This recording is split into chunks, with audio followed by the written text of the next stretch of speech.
A smartphone manufacturer claims that less than 10% of its devices fail within 1 year. A customer advocacy group tests 500 smartphones and find that 30 of them failed within the 12 months. Does the data support the manufacturer's claim at 5% level of significance? So we want to do this as a hypothesis test. The claim is that less than will fail. So as you can see, less than does not have the equality sign in it. It doesn't say 10% or less. It says less than 10%. So we have to put now the claim that the manufacturer makes as the alternate hypothesis. So the alternate hypothesis is that proportion that will fail is less than 10%. Therefore, our null is that the proportion would be greater than or equal to the 10%. One of the things that I have not mentioned in my lessons is that when we are doing a testing on proportion, proportion is not a continuous variable. For example, a smartphone either fails or it doesn't fail. So it's a 0-1. It's a discrete variable, not a continuous variable. But if you have a large enough sample where n times p and n times 1 minus p is greater than equal to 5, then you can use normal distribution to approximate for what is really known as a binomial distribution. So I have not mentioned it because I have been saying to you that we will be using large data sets, which in most cases, to have a valid study, you would need a large data set. And remember, large is not that big of a sample size. Anything above 30 is most of the time is considered large enough. So if these two conditions hold, we will use normal distribution, which means we will use the z value as a measure of how many standard errors away is our sample from what we thought it should be.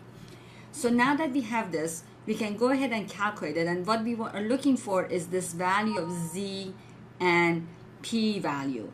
Now, z is calculated by taking the p hat, which is the sample proportion, minus p0, which is the hypothesized proportion, and dividing that by the standard error, which is just p0 times 1 minus p0 divided by n when you take the entire square root. So I'm going to use the right-hand side to find these values. So sample proportion, which is your p hat, is 38 out of the 500.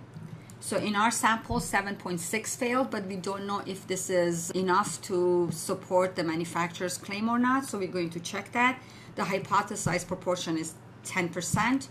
N in this case is 500 cell phones that were tested or smartphones that were tested. Level of significance is 0.05. So now Z is going to be, and I'm going to use this formula to do the calculations.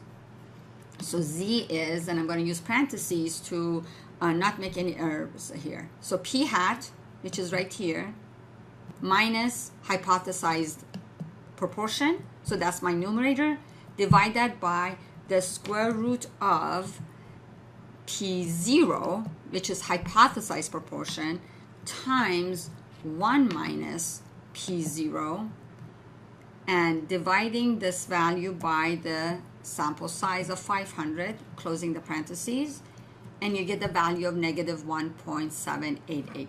So now what are we looking at? We are looking at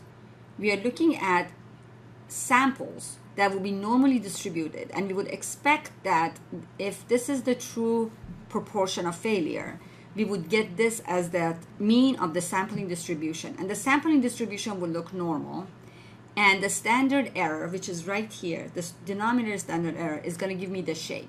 Now it's a left tail because we have a less than sign here, so it's a left tail. So anything that deviates more than this 5% chance of finding, then we will say that it will fall into a rejection region. We will reject it. So if we deviate too much, we will end up rejecting. That's a small p. If the sample that you have taken is so rare, you should not assume that you're just unlucky. The first assumption should be that probably the claim, the null hypothesis, is not true. So now we have to find the p-value here. So to find the p-value, we will use the normal distribution, which is norm.s.dist. That means that I'm just going to give it the z-value and then say 1 and see what I get. I get a p-value of 0.03. So what does that mean? P-value is less than alpha. Therefore, we will reject the null hypothesis. If you reject the null hypothesis, it means we must accept the claim that less than 10% of the smartphones from this manufacturer will fail within the first year.